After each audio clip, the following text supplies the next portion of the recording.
যেহেতু আর এর মান 2, তার মানে হচ্ছে আর হচ্ছে 1 থেকে বড়। তাহলে আমরা সমষ্টির সূত্র আমরা গুণোত্তর ধারার ক্ষেত্রে কি জানি?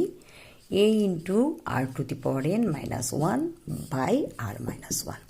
তো আমরা যদি 10টি পদের সমষ্টি বের করতে পারি গুণোত্তর ধারা, তাহলে লিখতে হবে 5, এর মান 5 বসালাম, আর আর এর জায়গায় 2 two the power 10 minus 1 into 1, নিচে হচ্ছে আর 2 মাইনাস 1। তো এখানে 5 ইন্টু 2 টু দি পাওয়ার 10 সমান কত বের করি আমরা দেখি।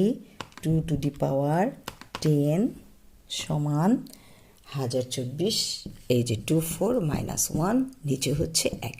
তো 5 ইন্টু এখানে 1024 থেকে বিয়োগ আমরা 1 দিই, তাহলে তো বোঝা যাচ্ছে 1023, এর সাথে গুণ করব বিয়োগ 1 ইকুয়াল ইন্টু 5, তাহলে কত হচ্ছে 5